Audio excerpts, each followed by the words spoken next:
Welcome, everybody. You're tuned in to a live event being put on by the Center for International Private Enterprise.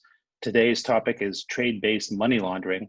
The event will be recorded, and if you have questions for which we've reserved an hour at the end, please put them in the chat function of Ring Central, and we'll relay those to the appropriate presenter.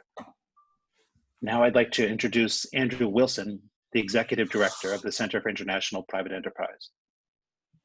Thank you, Frank. And on behalf of the Center for International Private Enterprise, or CIPE as we call it, I'd like to welcome you to Trade-Based Money Laundering in the Time of COVID-19, a virtual event featuring three well-respected former law enforcement officials who are experts on illicit trade and the damage it does globally. And this conference is the 13th in a series of public events on COVID-19 and corruption, which is being organized by our Anti-Corruption and Governance Center, headed up by Frank. The focus of today's event is on how, as the effects of COVID-19 have been felt far and wide, law enforcement agencies are experiencing significant limitations on their ability to conduct investigations. These limitations are being felt at a time when the law enforcement landscape has shifted dramatically. That's because systems designed to help combat illicit trade activity have been weakened during the pandemic by resource shortages and what we call the increased use of low-friction trade routes. In this environment, as the head of CIPE, I believe it's essential that business communities and civil society organizations play a heightened role in promoting transparency and accountability in global supply chains. Today, we're privileged to have with us three international experts who will share their experiences investigating, responding to trade crimes in recent months. First, though, I'd like to introduce a fourth expert, the director of our trade lab, Jose Raul Perales, who, before joining us here at CIPE several years ago, held high-ranking positions at the U.S. Department of Homeland Security, the U.S. Chamber of Commerce, and the Wilson Center. With that, I'll welcome you to today's installment of our COVID-19 and corruption series and hand the floor over to Jose Raul. Raul, it's all yours. Thank you, Andrew, and welcome everybody to today's discussion.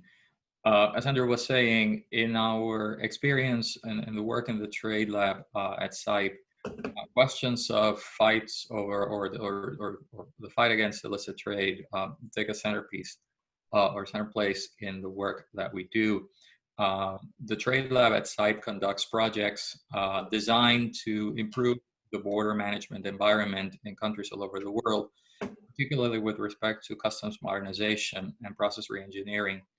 And ensure that illicit law-abiding trade moves faster while authorities are able to tackle and devote resources to the fight against illicit trade. In this COVID environment, this type of activity cannot be more pressing or important.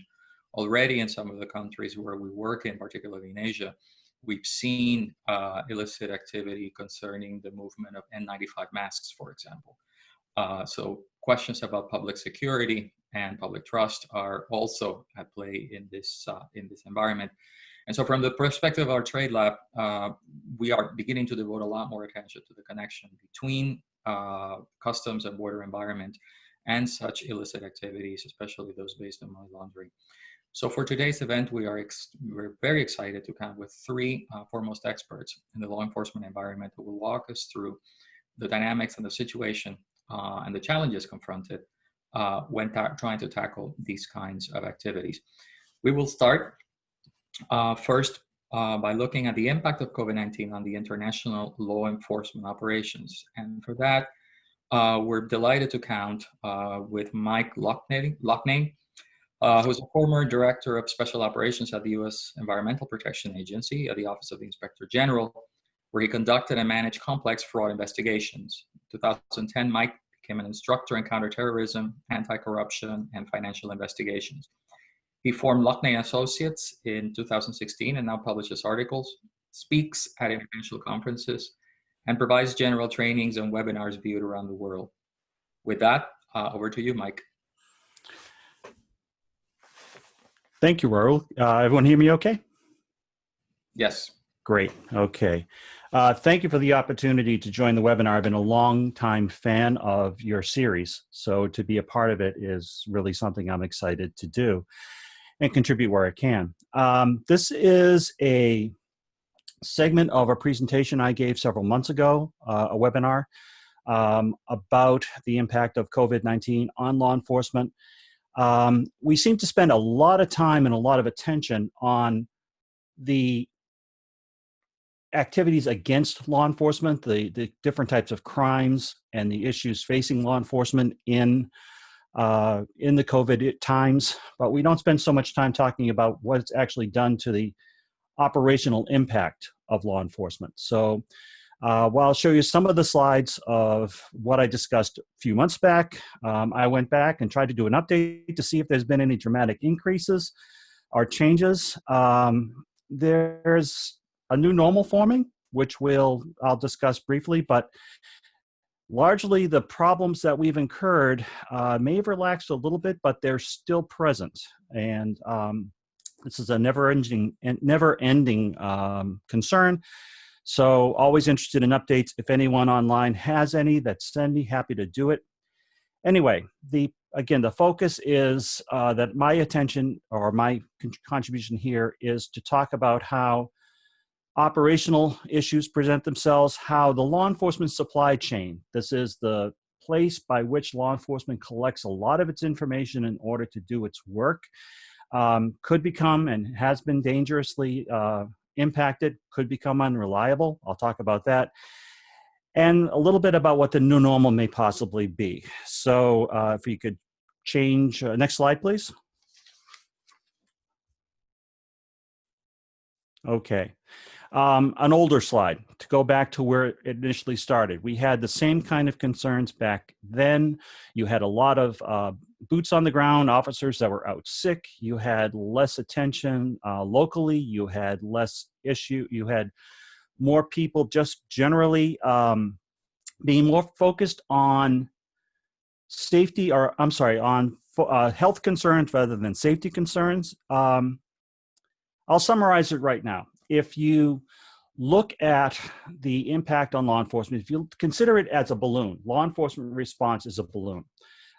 As you squeeze an area and it lessens that area, it expands someplace else. Well, we had a whole lot of push on dealing with the issues that present because of the COVID crisis, the different types of crimes and issues I'm sure you're going to hear about in this presentation. But in the focus on that, that's been an adjustment of resource, it's been an adjustment of manpower, of communication, all the elements necessary in an investigation. It has been an adjustment which has let other areas largely unguarded. And because of that, you're going to see an increase in activity where we're not looking. We only have so many places we can look. We have only so many places that we can pay attention to. Resources are limited. Expertise is limited. So it's a challenge that we face in this environment. So this is how it was back then. Really, there's been an improvement. More people are back on the street, but the concerns and issues of interacting with people have remained the same, if not increased, in recent times. Next slide. Okay, so the impact. Opportunity, as I said, increases as the crisis unfolds and is now in place.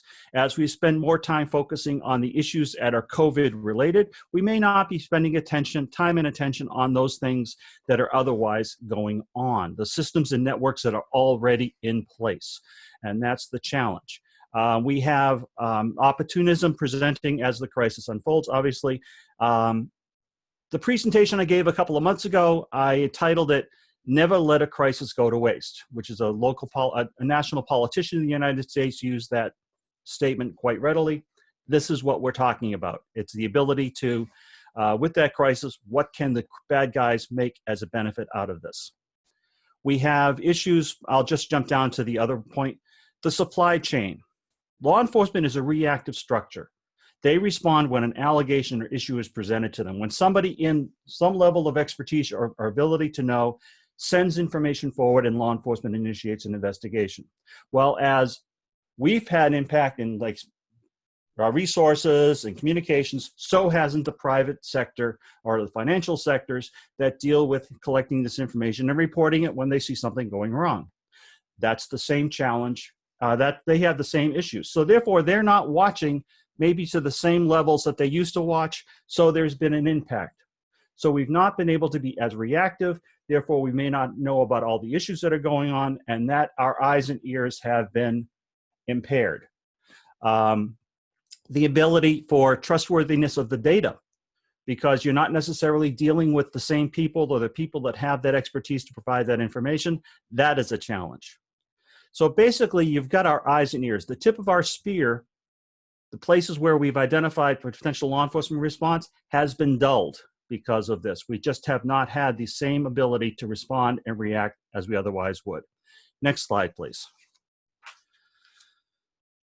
Okay, just a quick list. I'm not going to spend time on this. Here are the types of crimes that back then were predicted were going to increase, and this prediction has held true. We've had these kinds of crises. Some of them we've responded to, but these are the types of cases that, because of the issues impacting from COVID on law enforcement, this is the kind of thing we've had to deal with. Next slide. Okay, again, one of the ones I just recently updated on was the fourth bullet down, talking about Federal Law Enforcement Training Center. This is where most law enforcement, federal law enforcement, goes through for training. They're training fewer students. They're training with the social distancing and the masking and all the other issues they have to deal with. So the question comes back to, what's the impact and quality of training that's happening now? Are we getting the same numbers of people, the same resources coming into the system to help support and grow and make investigations, law enforcement, a more effective tool? It's a challenge at the front end of our own supply line. You know, there's a quote here from a police chief in Caldwell, Idaho, shows the difference in police tactics. If they don't need to go into a house, they do not go in. We're talking about where, instead of responding to a crime, such as a stolen car report, they don't go to the scene. They'll take the information over the phone. Interviews are being conducted by phone. You know, I'm sure, as with John and the other people on this phone, the call that are in law enforcement, how effective is that as a method of dealing with the people you're interviewing? There are things you get lost. There's information you can't collect. There's the social, the interactions that are, you know, impaired from that. So you just don't get the effective, the same results. So it's impacting law enforcement. Okay, and also the shifting of resources to COVID crime. Okay, as again, the balloon, think about that squeezing of the balloon. It's going to COVID area and other areas remaining open to be exploited. Next slide, please. Here is a case in point I wanted to give out to you. This came from a webinar I was watching yesterday with experts on the illegal logging issue. Because of COVID-19, these countries, especially Central and South America, are more focused on lockdown issues than they are on law enforcement issues. They're sending fewer environmental patrols, expertise necessary for this kind of thing. They're sending fewer patrols out to deal with the illegal activities such as wildlife trafficking and illegal logging. So what you deal with is they're not sending people out, they're not sending patrols, they're not sending them out because of risk of infection to indigenous communities and uncontacted tribes. Also, on a higher government level, there's a relaxation of a lot of the laws and regulations that frankly allow activity at the highest level to continue to maybe be more active and slip through more loopholes. So there are significant issues that present. Almost done. Next slide. So, other issues from the tools. Back then, and still in the case, the ability for law enforcement to use its tools, the ability to effectively and timely get things such as grand jury activity. Juries just are not meeting as they used to meet. The ability to share information, to have somebody control, is the challenge. The ability for subpoenas, the ability to bring people in for testimony, the ability to go out and conduct interviews. These are the things that just are not as effective under our pandemic concerns. Next slide. So finally, our eyes and ears are impacted. I've already mentioned this, I won't go through it again, but if you send information out to a bank for a subpoena, the ability to get that return. Why? Because they're impacted by it. They're letting people go. They don't have the same level of expertise, timeliness in response. So it's going to slow and impair investigations. It's going to slow and impair the ability to understand the concerns and issues is our Europol did a good analysis on this. I would push you to it if you are interested. It has from your last slide. Okay. Finally, understand as we have to adjust, so won't criminal networks and businesses. They're going to hit the places we're not looking. They're going to build their structures that are already there and make those adjustments. So this is where we have to be mindful and watching. It's, they're very smart people. They understand how this stuff works. And with that, I will close. I appreciate the extra minute. I hope you enjoyed it. Thank you.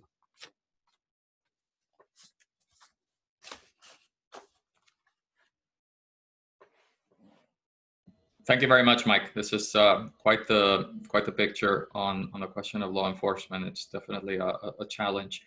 Our next speaker is John Cassara. John is a former U.S. intelligence officer and Treasury special agent. He spent 26 years investigating money laundering, trade, fraud, international smuggling, and underground financial systems. Since retiring, he has lectured in the United States and around the world, worked as a consultant for government and industry. He has testified several times before congressional committees, as well as authored numerous articles and 5 books. And with that, John, the floor is yours. Thank you. I'm delighted to be here with you. First of all, I would like to thank SITE for putting on this outstanding webinar, and I'm delighted to join my colleagues here on this panel. Before I talk a little bit about COVID-19 and the impact it's had on trade enforcement, I'd like first to put things in perspective by briefly discussing some pre-pandemic illicit trade. Today's global illicit markets generate literally trillions of dollars every year for transnational criminal organizations, complicit corrupt facilitators, and other threat networks. Prior to the coronavirus, global illicit trade was already booming from a wide variety of trafficking and smuggling crimes.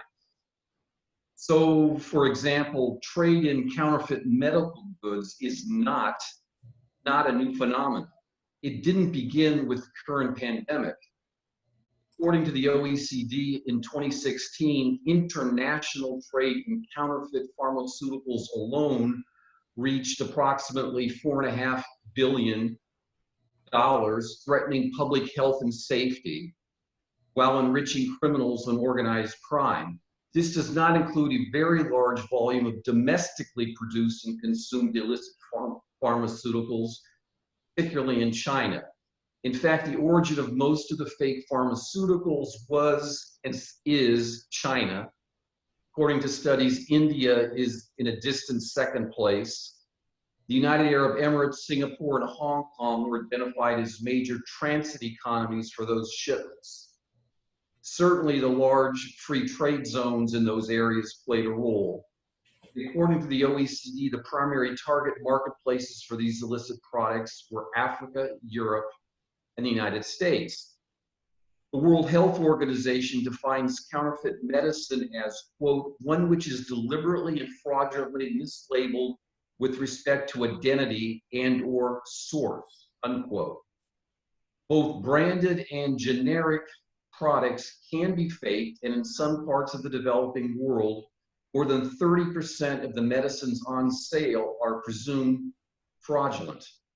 For example, the International Policy Network, a British think tank, estimates that fake malaria and tuberculosis drugs causes about 700,000 deaths a year globally. Let me drill down just a little bit and use Africa as a quick example.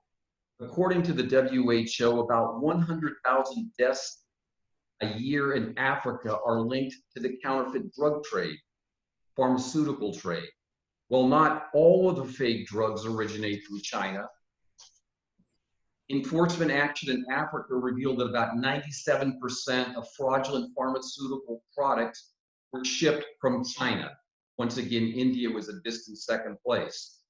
There have also been reports of counterfeit medicine and pharmaceuticals entering Western consumer supply chains. I'd like to talk about China just a bit. A few months ago, released a new book. It's money laundering and illicit financial flows following the money and value trails. And I talk about money laundering, obviously.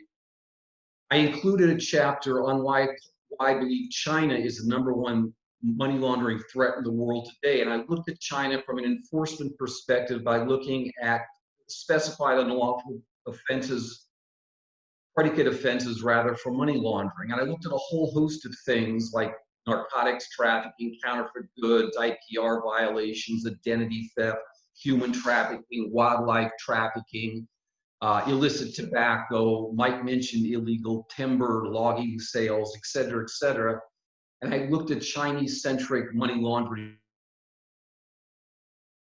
methodologies. The unmistakable conclusion is that China is that #1 money laundering threat today and is probably responsible for about half the dirty money floating around in the world. So getting back to counterfeit goods, estimates are all over the place, but the consensus before the current pandemic was that knockoffs and counterfeits were about 600 billion a year.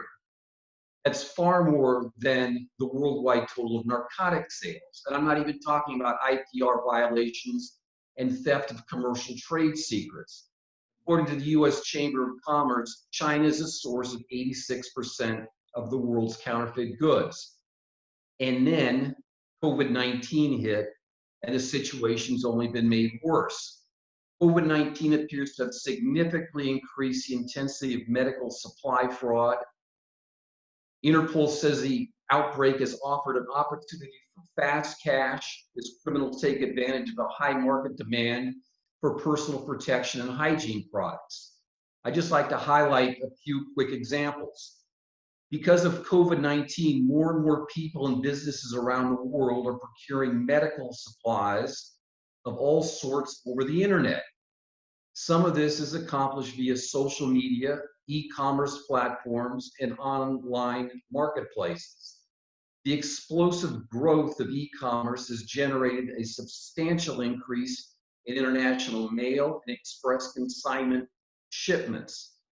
Foreign sellers and brokers, particularly those in China, are exploiting this trend to ship counterfeit and other illicit goods and to commit other trade violations.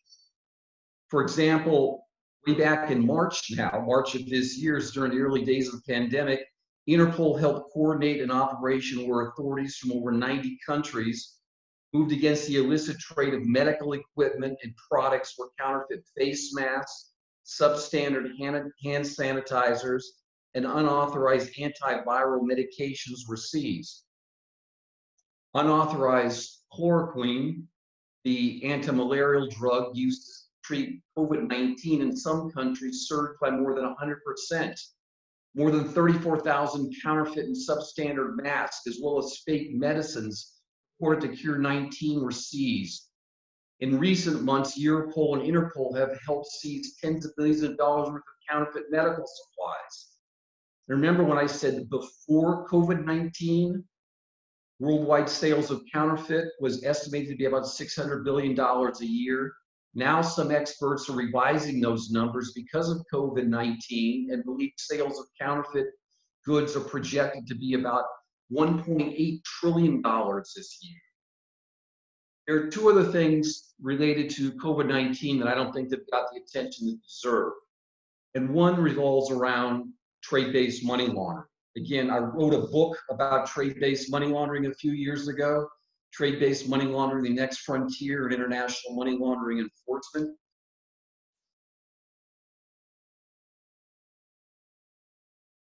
Trade-based, you all know, revolves around invoice fraud and manipulation. So, for example, if a criminal organization wants to get illegal proceeds out of a country, for example, proceeds of narcotic sales, using trade-based money laundering, they can accomplish this by importing goods at overvalued prices. Payment is made using the illicit proceeds. That's the wash. But getting back to COVID-19 and medical supplies, I suggest my law enforcement and customs colleagues around the world take a look at overvalued pharmaceuticals, personal protective equipment, medicines, and medical equipment of all kinds. It could be both genuine and counterfeit. Most of it's going to originate from China. But the point is that illegal proceeds will be used to purchase these goods. It's a very effective money laundering scheme. One last point I'd like to make. It's very interesting that I've read some reports that cartels, organized crime, and gangs around the world have also organized what they call humanitarian and goodwill COVID-19 operations to build political capital, influence, and legitimacy. In certain troublesome areas of the world, they're providing scarce jobs, and medicines, and personal protective gear, and food, and clean water, and hand sanitizers, and even high-interest loans in affected communities. While this all sounds great, it is on the surface, these are also mafia tactics. And these actions are going to have serious consequences in a post-COVID-19 world. So I think I'm out of time, but look forward to questions later on. Thank you. Thank you, John, for a very, very incisive presentation. Last but not least, we are joined by Analinda Solano, who is a consultant on issues of criminal law, policy, and investigation, with an emphasis on economic and financial crimes. Previously, Analinda served as Director of the Financial Economic Police of the Attorney General's Office and as a Director of Specialized Judicial Police in Colombia. Analinda also has experience as an advisor to the Attorney General of Colombia and as Director of the School of Prosecutors and Criminal Investigators of the Office of the Attorney General. And with that, we're privileged to have Analinda Solano. Analinda, the floor is yours. Thank you, Jose Ramon. Thank you for making me part of this very interesting topic and this series of COVID and anti-corruption.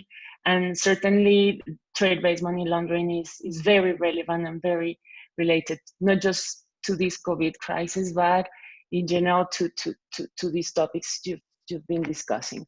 I'm going to try to share a Latin American perspective in this topic. So, as was previously said, COVID-19 has been a business opportunity to transnational organized crime and corrupt public officials.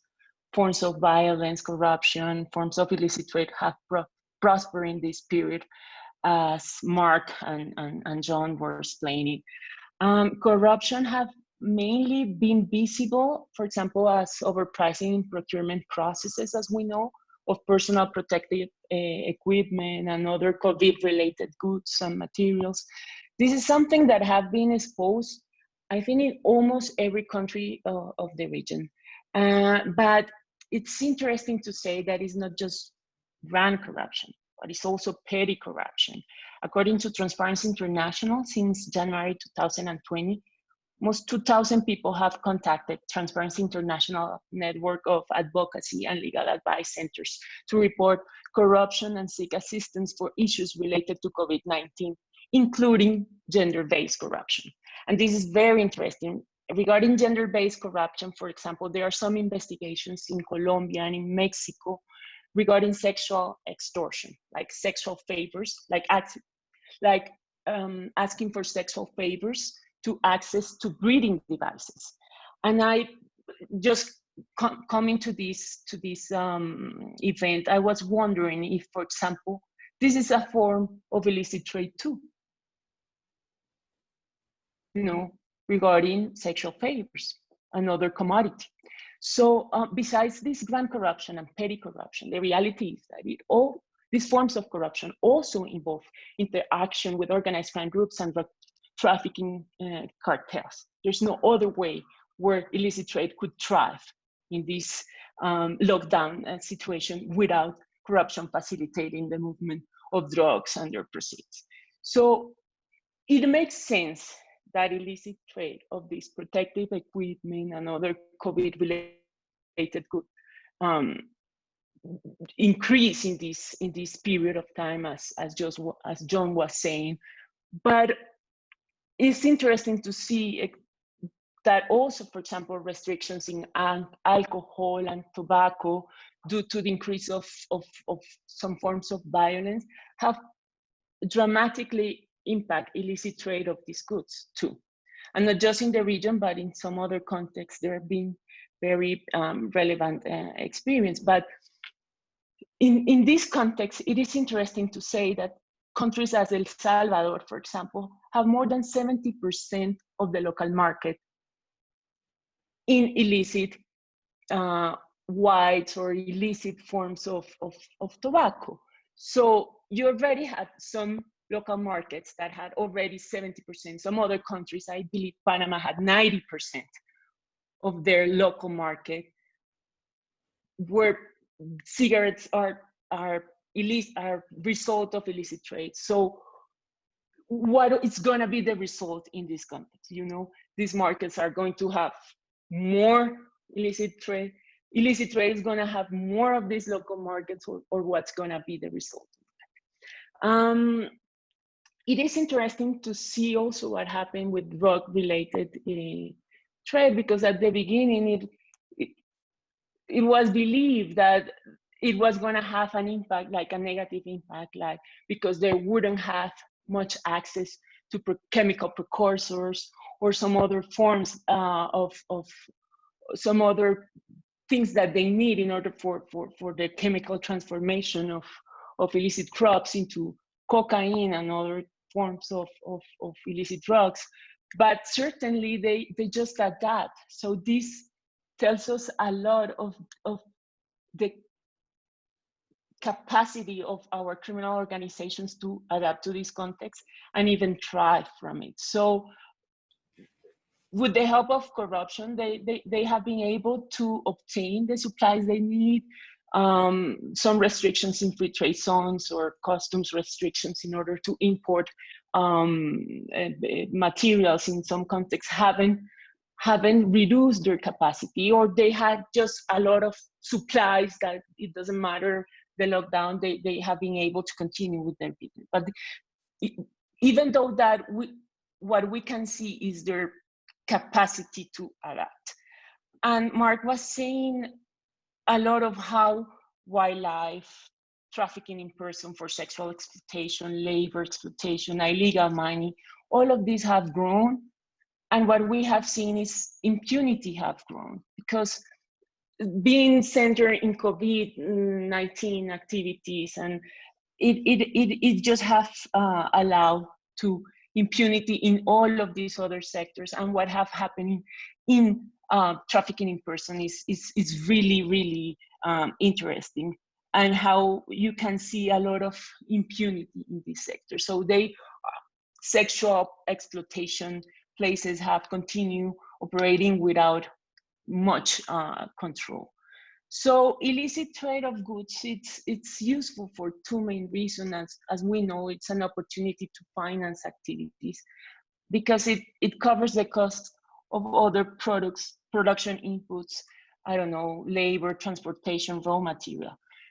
And of course, trade-based money laundering, global financial integrity. In a recent analysis of narcotic-related illicit financial flows between United States, Mexico, and Colombia, showed TBML as one of the main methods of laundering money. And illicit trade is very functional to money laundering, with its traditional forms, over, under invoicing, all of that. But in general, the relation between illicit trade and illicit financial flow is very much more complex than just that. And an example of that is Central American maras. They have multiple sources of profit.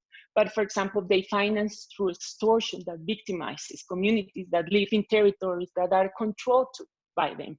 So this extortion, where people have to contribute with a monthly fee just to live where maras control these colonies, they use this extortion money for public transportation. And so they have a lot of businesses, including stores where they exclusively sell the products that they bring from smuggling, contraband, and some other forms of illicit trade. So it's a round business. In El Salvador, for example, gangs are responsible for controlling the smuggling and sales of cigarettes that enter illicit through border blind spots. And these have thrived in this period.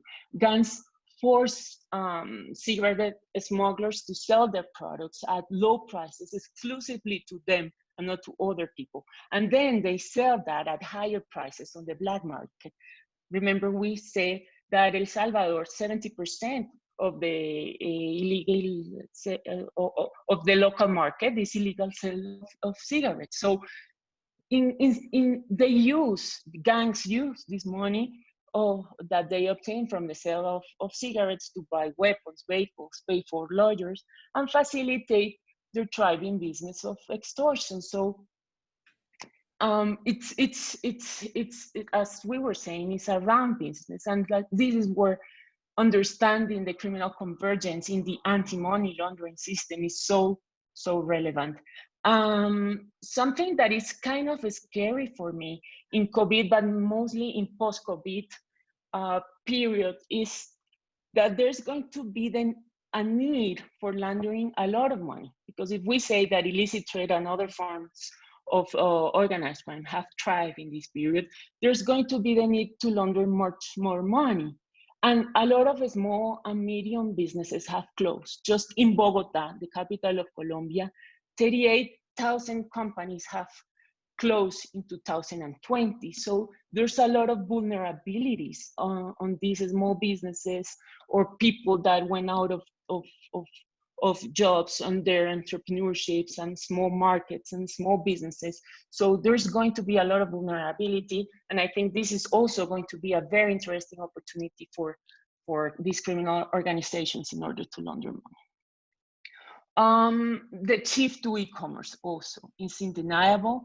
According to eMarketer, the global e-commerce sales have grew from 1.3 trillion in 2014 to 4.2 trillion in 2020. So this is very, very interesting from a legal, from a licit perspective.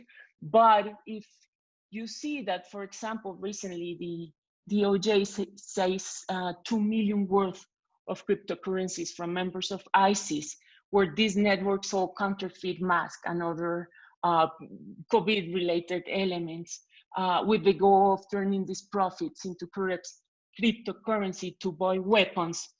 Well, this thriving of e-commerce naturally of COVID-related situation, it's going to be very it is going to be very useful also for this organized crime or terrorist financing organization. So as just to close these ideas, cooperation is being said to be key in order to combat illicit trade and trade-based money laundering. It also, I mean, COVID contexts have also been an opportunity to enhance public-private cooperation, and there have been some very relevant collaborations, between, for example, Homeland Security that have partnered with some private sectors in order to protect consumers from COVID-19 related fraud.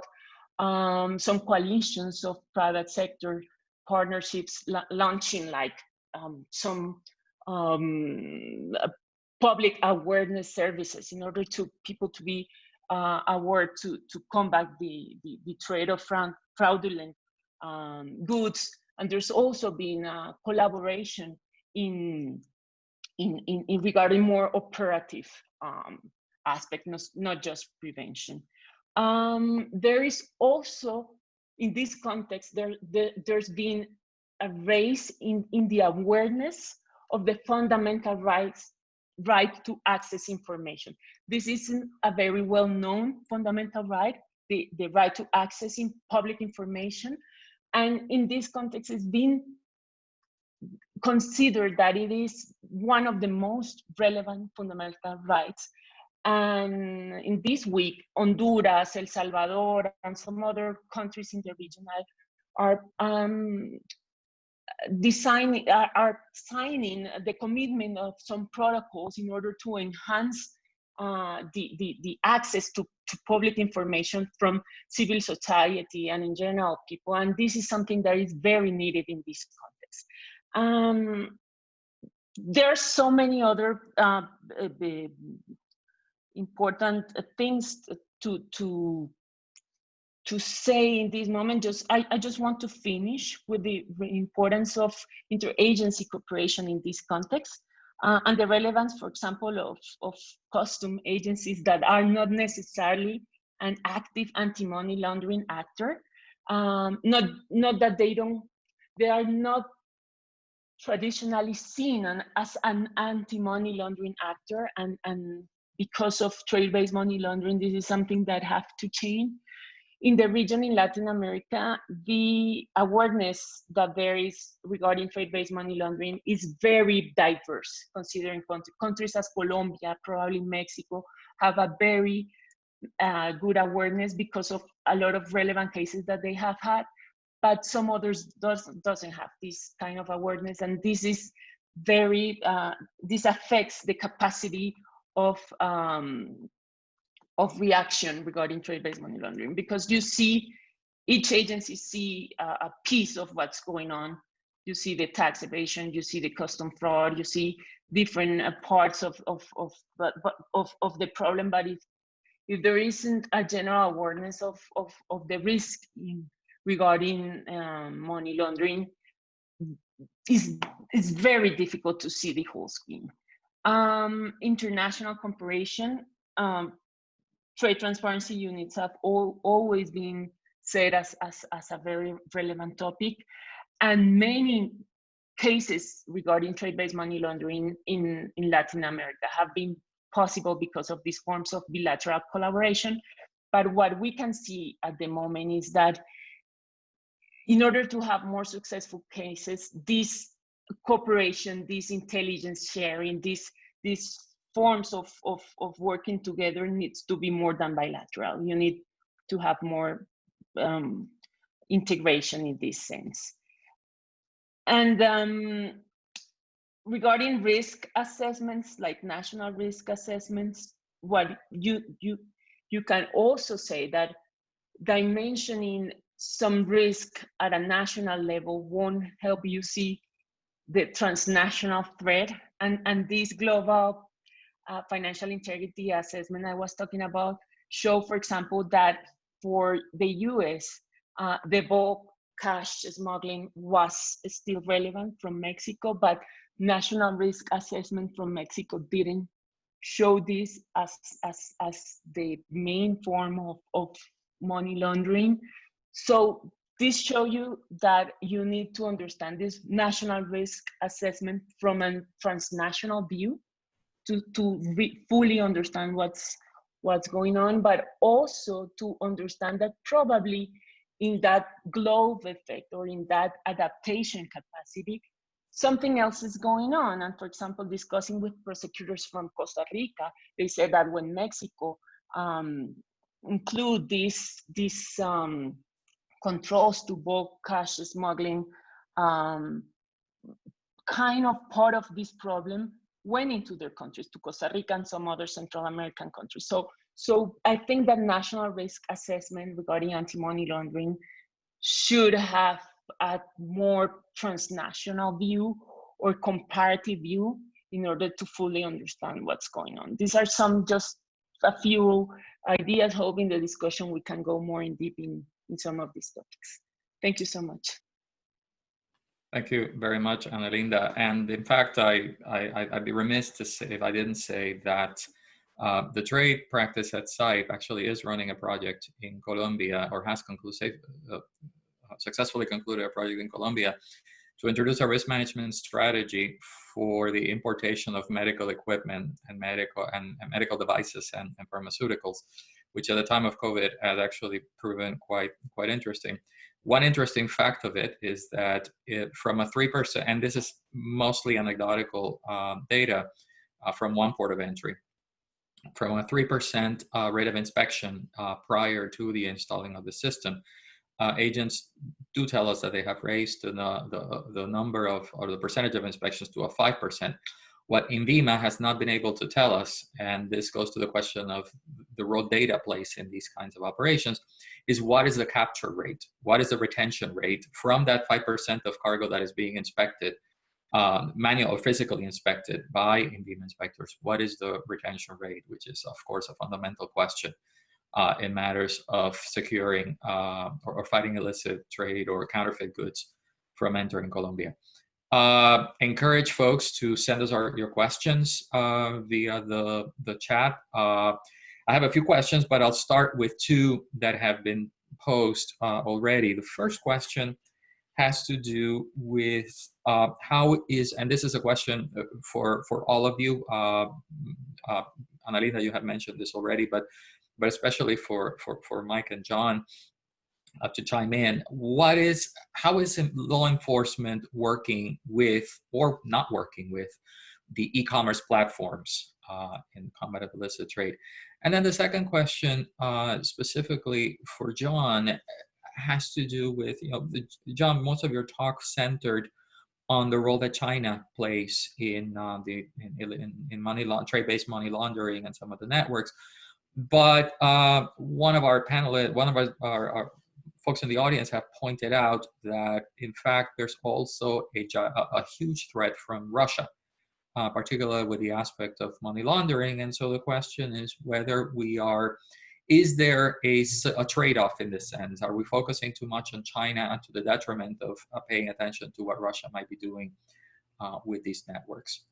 So again, with these, leaving these two questions open for anybody who wants to take it, Mike, perhaps we can start with you.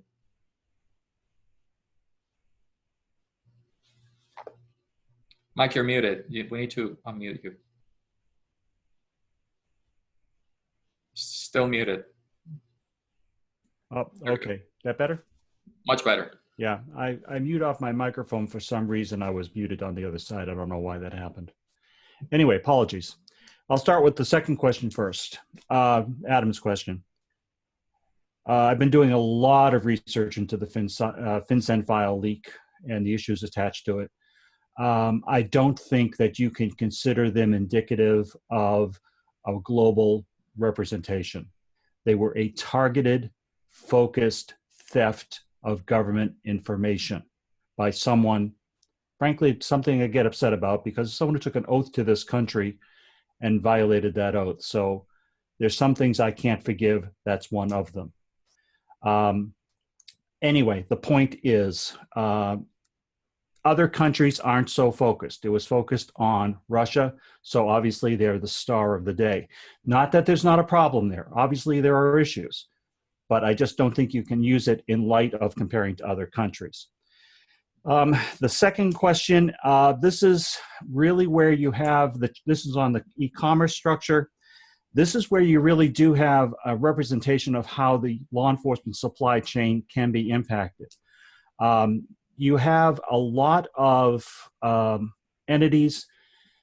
You have these businesses that work in the electronic environment. They probably have their own structures to monitor and look for suspicious activity and coordinate with law enforcement when such things are found. That's the reactive part. That's where they push it forward and law enforcement reacts. The other side of, and that's probably been impaired because fewer people are working from home, and you have the impact of the human element impacting the ability to do its job. The second part of that is law enforcement contacting back. You have a challenge in law enforcement to effectively, knowledgeably access the information, be able to work with the information, and where they're focused from a COVID perspective, I'm sure it's working quite well. But when you're dealing with that balloon issue where they're looking in other areas, they may not be so focused because resources are dedicated elsewhere. Just as in banking, though, you have where you might have not the same level of response and timeliness because of resource issues on the business end. You're going to have the same issues on the in the law enforcement structure. So there is, I'm sure there is some, to a certain extent, the level of cooperation that you might want to have, but it's probably not to the level it should be. John? Thank you. I'm going to start with the second question first as well, the Russia versus China question. First of all, again, you have to look at the numbers. Very roughly speaking, Russia has the GDP the size of Texas. China and the United States are the top 3 economies in the world. So just that alone will show you the very volume We are also talking about predicate offenses. And again, I listed a number of them, including narcotics and counterfeit goods and IPR and identity theft and human trafficking and wildlife trafficking, et cetera, et cetera, et cetera. There's well over a dozen. And I looked at the numbers. There's absolutely no doubt, with the exception of narcotics trafficking, China is the world leader in all of these predicate offenses and transnational crime. Not Russia, China. The third point is that we hear a lot in the news about Russian oligarchs. I know this is hyperbole, but they're paupers compared to the numbers and the amounts of, Chinese billionaires out there. And then the last one I want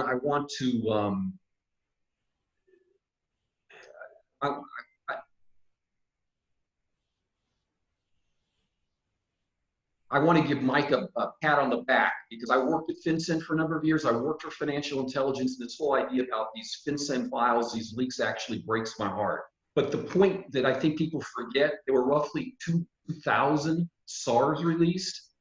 FinCEN gets 2 million SARs a year, okay? So this is just a tiny, minute slice of what's going on. And the last thing I want to emphasize when I talk about SARs, there was a GAO report that came out in May. We finally got some SAR numbers from FinCEN that regarding trade finance and financial institutions filing SARs on TVML, that's less than 1% of all the SARs filed over the last 5 years, okay? So anyway, that's one point. The other point about commerce and is law enforcement, working with, the e-commerce tech giants to try to combat this stuff? The honest answer is, I don't know, but I hope they are. And back in my day, we did a lot of outreach, not only law enforcement, also the intel communities. But once again, and I worked in customs for a number of years. Customs has a huge challenge between trying to facilitate commerce and to facilitate enforcement. And it's always a balancing act. But it's the very volume of this trade that makes it so difficult to have a good impact. In a perfect world, we wouldn't wait for that stuff to arrive here. China would take enforcement action in China and cut this stuff off. China's a command state. If they wanted to end counterfeit, they could do it. The last observation I'll have on this is, I think, and I welcome the views of Mike and Analinda, but I think one of the problems we have in the United States is our enforcement priorities are skewed. So for example, looking at this stuff, we're content to look at identifying, say, counterfeit goods coming into the country and seizing these goods, which is important. But what we're not doing is emphasizing the money, following the money, and prosecuting money laundering for these transnational organizations that are involved in setting this stuff in the United States. Thank you for that, John. And before I turn to Analinda, you highlighted something that I'd like to revisit if we have the time, which is the role that technology plays in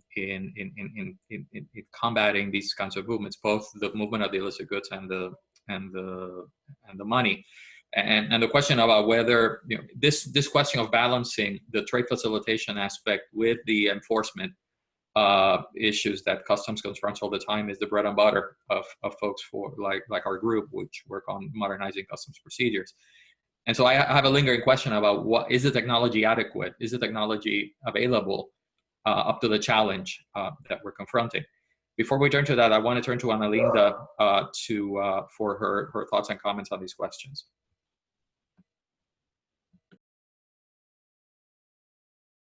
Regarding technology, I have a similar sensation as John, that many things are being done, but not necessarily enough. And there's a need not just to understand how these marketplaces are being used in order to these forms of illicit trade, but also how we can make that interact with all of the controls and all of the different actions you have to include in the supply chain in general. So this is where another forms of technology and as blockchain and others have been discussed and started to be implemented. But it seems like, as you were saying, Jose Ramon, it seems technology is not there yet. Is not being used as its potential, but whatever we do in terms of technology doesn't release you from the need to include more due diligence, know your customer, some other like more traditional anti-money laundering controls regarding the supply chain, this interaction between the trade chain and the illicit financial flow. We haven't like fully integrate those two flows, like the commercial flow, the goods flow, and the money flow. And if we don't have like that complete picture of how these two relate and how we can establish more necessary controls in these topics, I think we won't have like a full understanding of what's going on and what we need to do in this regard.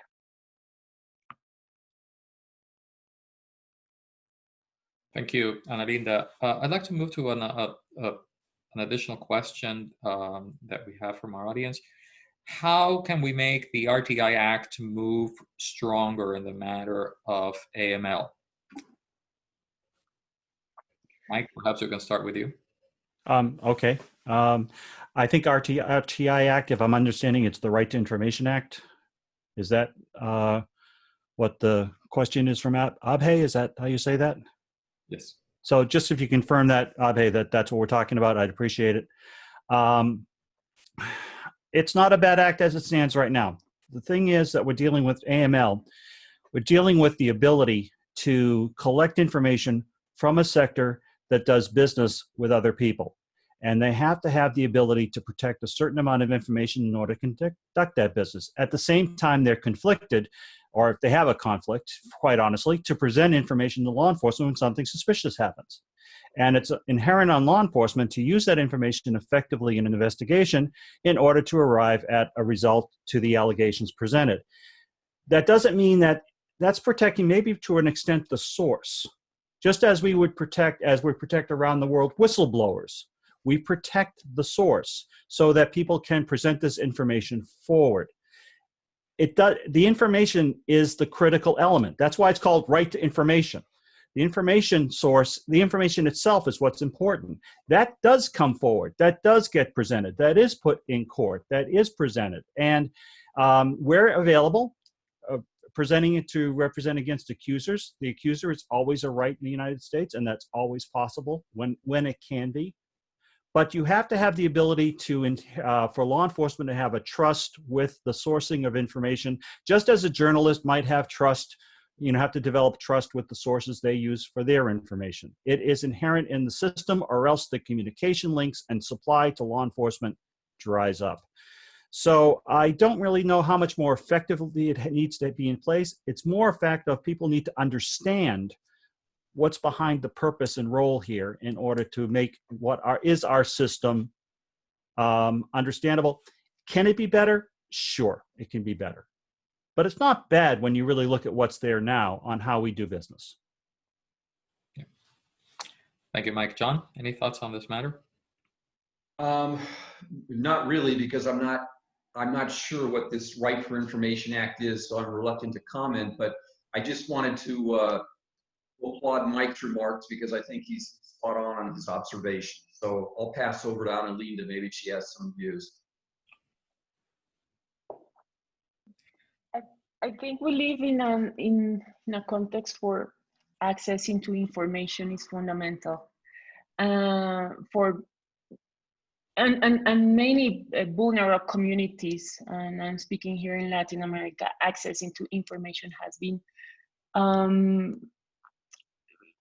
helpful to achieve some rights. And for example, accessing to clinical medical history, for example, of people have helped them understand things that have happened to them in regarding life issues and some other it have helped so much in so many Latin American contexts to access to other rights, access to understanding what have happened in some corruption context. It have helped communities to understand what's going on with their public administration, and it is very useful for vulnerabilities, to reduce vulnerabilities. So access to information is something very important.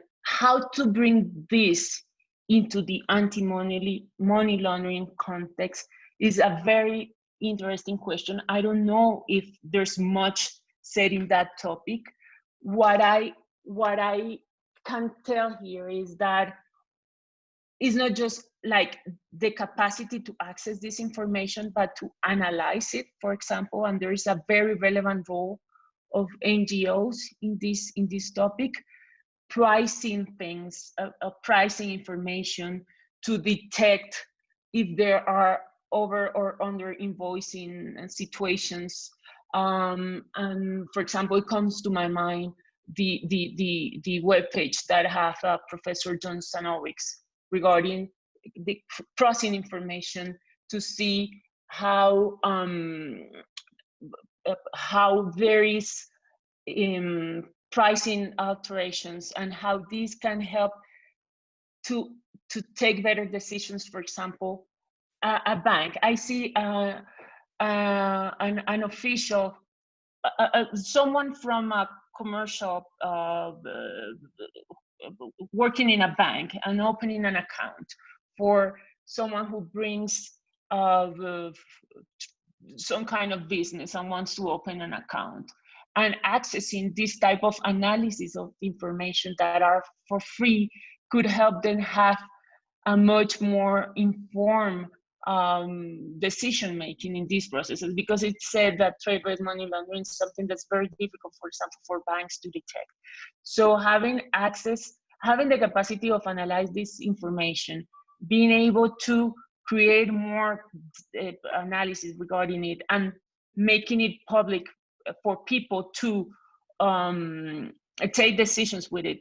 I gave you this bank information example, but for example, for raising awareness of customers and what to buy, this is something that I think it's very useful. Also, not just in the anti-money laundering context, but also in the illicit trade context. Like, it will help raise the awareness of the impacts of buying illicit goods that common people not necessarily have. And as I was saying, NGOs and other organizations that can help understand this, it will be very useful. So bringing this right to access to information into this context could be very useful in order to raise general awareness of what to do with this illicit trade. I see there also a question regarding that sometimes information is avoid sharing, considering that it is confidential information. Some of Latin American countries, what have there is like independent authorities decided what should be shared as information, what is actually should be considered confidential information, and they have created a lot of very relevant jurisprudence in this. So I think the most important part here is independence of the organs that have to decide what should be public information, what is confidential information, etc. That is a key element in order to to achieve correctly this right. Thank you, Ana Linda. I want to go back to Mike, who has a comment, but I just wanted to, on the very last point that you mentioned, one of the challenges that we confront, for example, in Colombia, is that a lot of the information that will be pertinent for this kind of investigation is treated as tax information by the customs authority and therefore protected by law. And so the question is not so much the access itself, but the regulation of the information itself that is under some type of conflict. Mike, I'd like to come back to you. You have some additional comments. Yeah, I'd like to follow up. Thank you, Earl. I'd like to follow up on, again, sorry if I mispronounced your name, but Abhay, your comment, I think is obviously a valid one. He's talking about, and I think everyone can see it, government officials use secrecy clause to hide some government stuff, obviously many times. I understand your question. Let me answer this way. In the course of my life, in my law enforcement career, for a period of 7 years as Director of Special Operations, I was also responsible for all employee integrity, that's internal affairs, issues at the Environmental Protection Agency of all senior officials. So I am fully aware of the fact that there are issues and concerns in the way government officials do business. It's very rare you come across a government official that makes decisions in a vacuum. Usually you have some system that represents and tries to eliminate or minimize. It won't eliminate, it'll minimize the impact of bad decisions. It also will there's also the opportunity of when something happens, there has to be effective accountability. That was my job for 7 years, to drive that accountability factor. So I understand the question. But I will tell you, in all seriousness, and I'm sure you can understand, when you're dealing with a human structure, you're going to have mistakes and you're going to have errors. If you want to have an improvement to RTI, as you're talking about it, accountability to the actions taken may be a right approach to take. So there's more accountability to the decisions.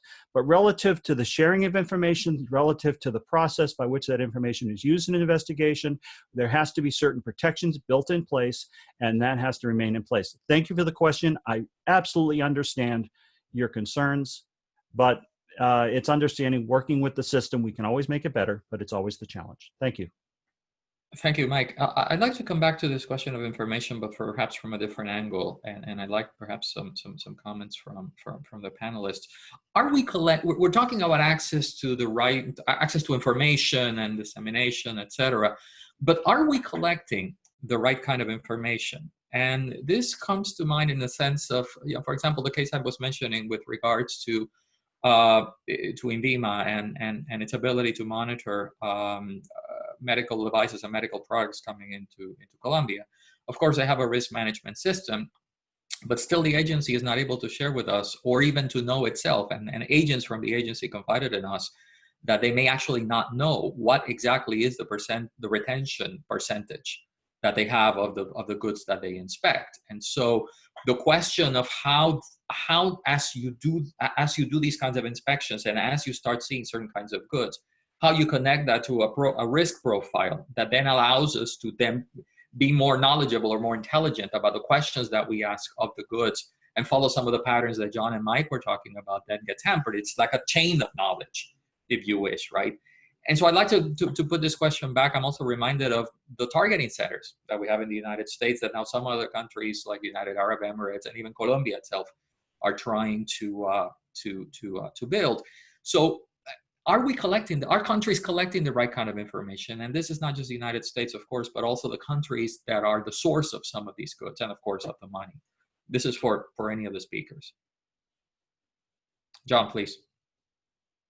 I think it's a very, very good question, and I don't think it has a good answer. I'll give you two observations.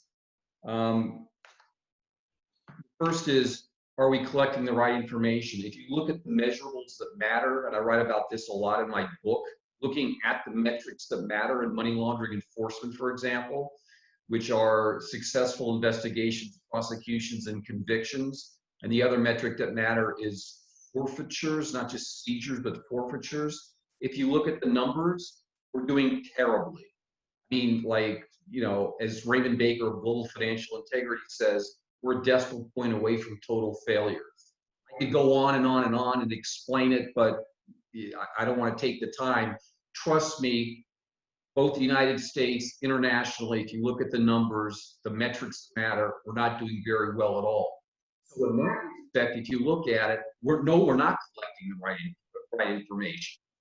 But probably one of the reasons why we're not doing better with the information we have doesn't come back to the information, it comes down to enforcement. And that is, we need to do a lot better. But the second part of my observation, or the second part of that equation, is data. And I'm certainly not a data person. I'm certainly not a technology person. I did some consulting for some big tech firms, though, and regarding, government data systems and all this kind of stuff, particularly in the area of financial intelligence. And what my colleagues kept telling me is, when you're talking about big data, and that's what we are talking about, the more data you have, the better it is. All right, there's not too much thing as too much data. They can always use data. Today we can crunch it and look at it upwards and forwards and backwards and sideways. So there's not too much data. So in others, it's kind of like a conundrum. You can't have too much data, but at the same time, the data we have, looking at the numbers, it's not working. Absolutely. Anyone else on the question of on this issue? I'll jump in real quick, Warul. Please. And I promise to be quick. I know I'm talking too much. Oh no, that's what I get excited about. Sorry, folks. No worries. I have nothing else to do in my life. Forgive me. No, it's look, it's the information. There's two places where information is collected. One is in the structure of business, where they need it in order to effectively conduct business. Not all that information translates to law enforcement. So you have the information that's collected by business, where they look for those patterns and they look for that unusual activity, and they send that information forward, that then the investigation for law enforcement pursues, and they collect the information necessary to resolve the allegations that they're necessarily dealing with. So you have two places where this information is collected.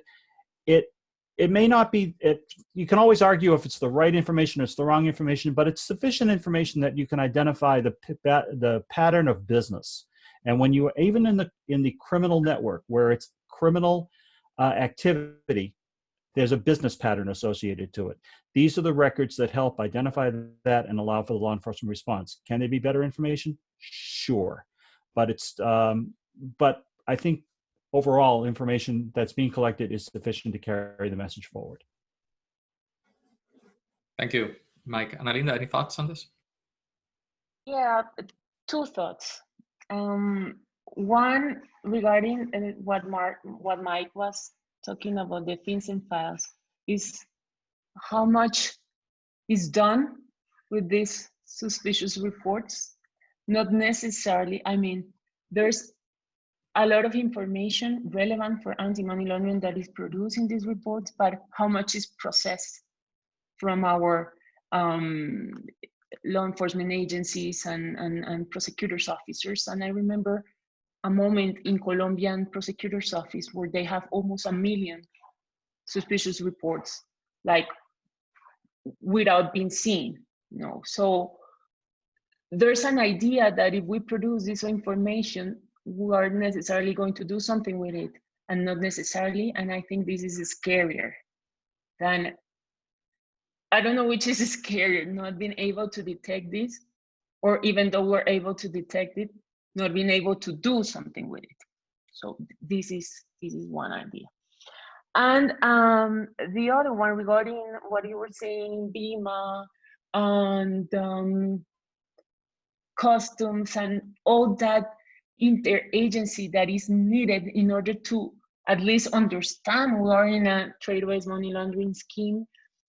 It is important to have more like risk indicators, red flags, etc., that are shared from these different agencies, because what we have right now is that you have different red flags, different indicators, but that not necessarily give you the full idea. So if as simple as having this these different actors from these different agencies, tax agencies, customs agencies, etc., sitting together with I don't know, a good practice in one case, and trying to come with common indicators and things that could be useful for everyone to understand this dimension.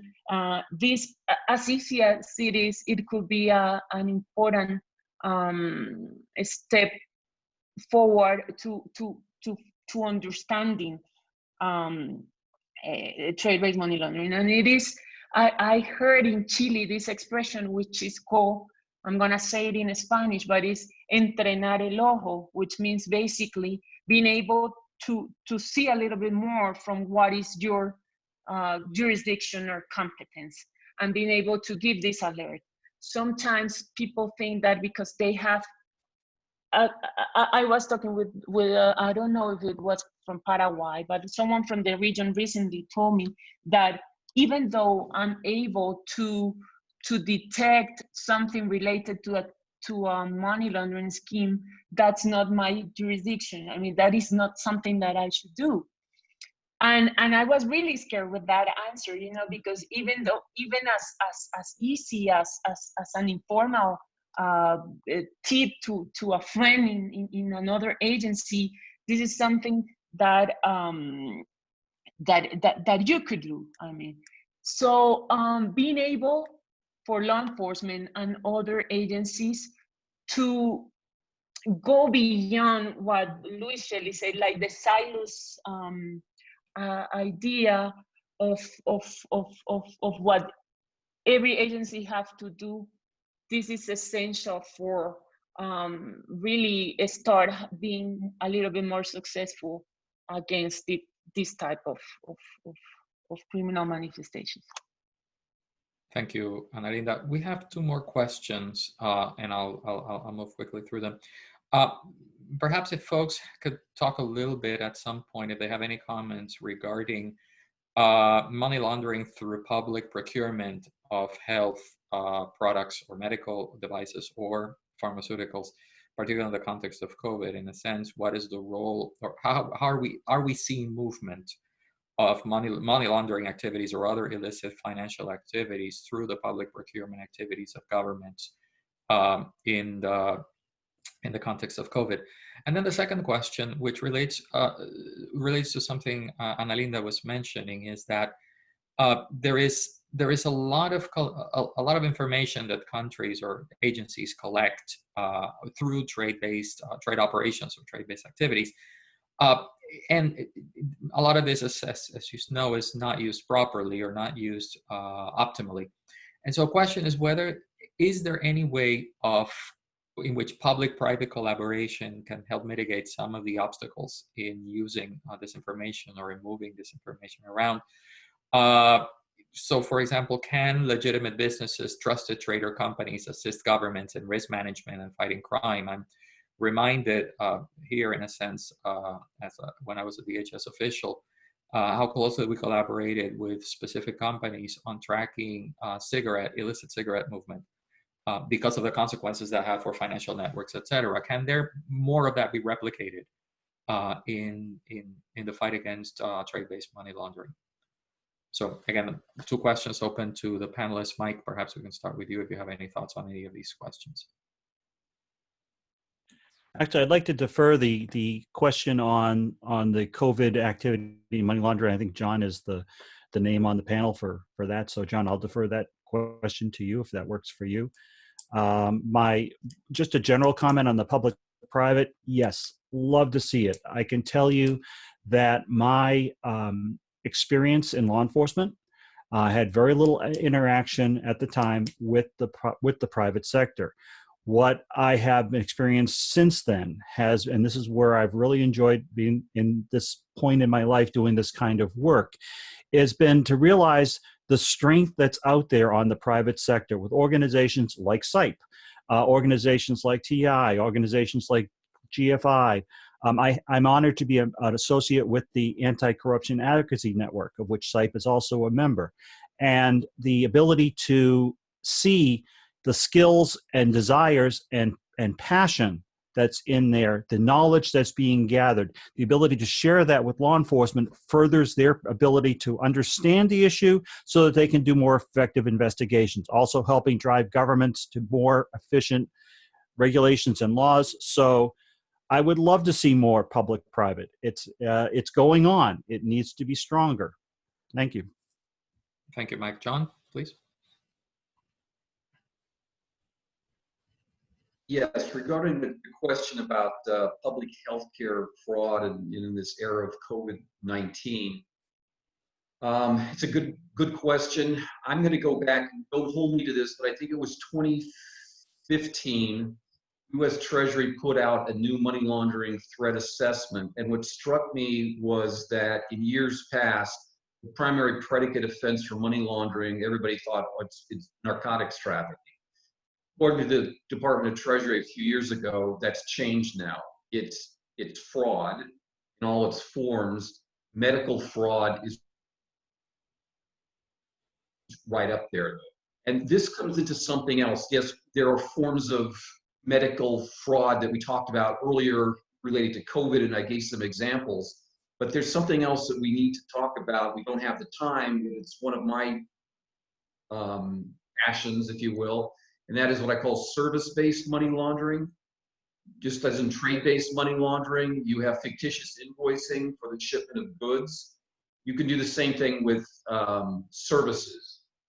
Certainly medical services, the FBI does investigate a lot of that in this country. Same thing holds true elsewhere, but it could also be so many other things like, you know, marketing surveys or computer programming or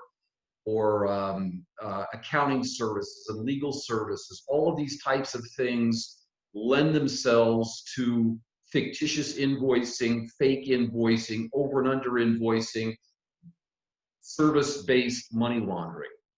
The last one, we're just running out of time. We're talking about trade-based money laundering and data and public-private cooperation. A great topic, talking about TVML countermeasures, utilizing data, using technology. We need to go more in that direction. There's a lot of great things on the horizon. Maybe that could be a topic for a later webinar sometime. Definitely, John. And as I said, I'd like to explore a little bit more of that in the experience, for example, we have with targeting centers in the United States, which again is that public. It's a paragon of public-private collaboration in this respect. Ana Linda, your thoughts on these questions? I'm gonna take a word, Mike, and then his answer regarding the public-private dynamic. We could say that mainly the public-private relationship is one of distrust. You know, like sometimes private sector feels scares what public sector is gonna do with their information if they find, for example, a corrupt official and they're not going to do anything with it. And from the public perspective side, sometimes they see why private sector is giving me this information, like they have some kind of interest, or they are in fact the ones that are committing the crime. So we could say in general terms that there is some kind of distrust sometimes. But what we know here is that in order to be successful and in trade-related crimes, you can talk about trade without having beside the private sector, because when you talk about trade in a very big sense, you're talking about private sector. So somehow you have to create the mechanisms in order to go beyond this, let's say, original distrust. And I can say that some of the most successful cases that we had regarding illicit trade were because it was beside having the knowledge, the experience,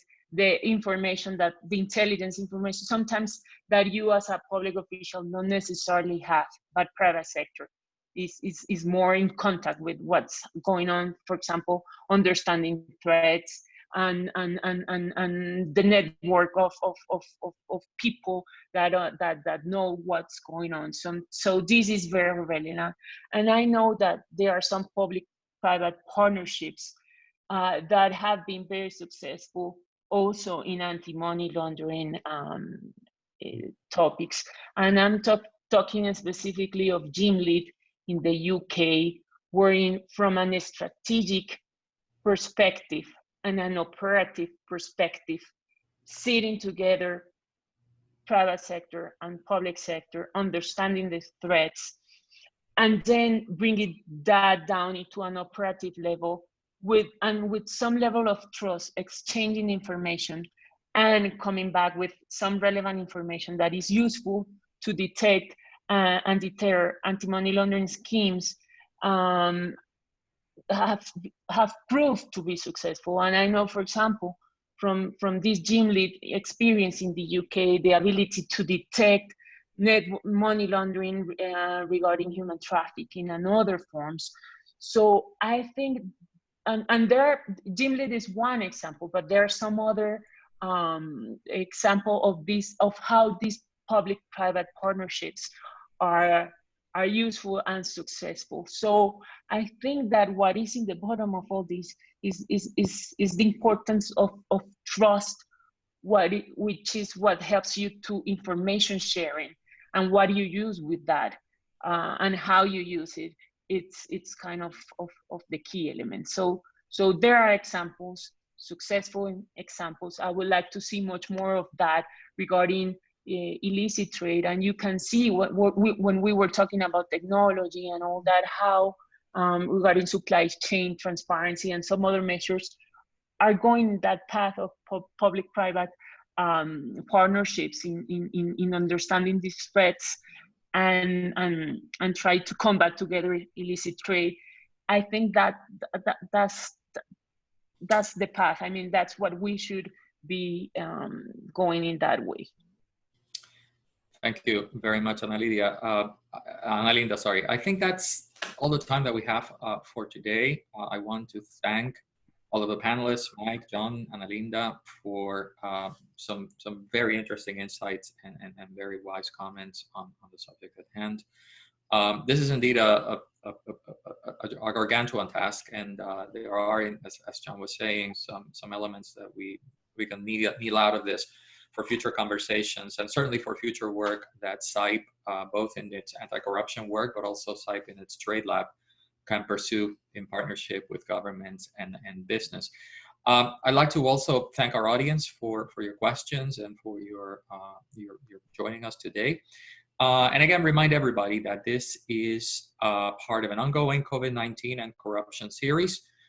Please watch Twitter and email inboxes for announcements of future events and future conversations. So on behalf of SIPE, my colleagues, Frank Brown and his team, and myself in the Trade Lab, I'd like to thank you all for your being here with us today and wish you a wonderful rest of your day. Thank you very much. Bye. Thank you.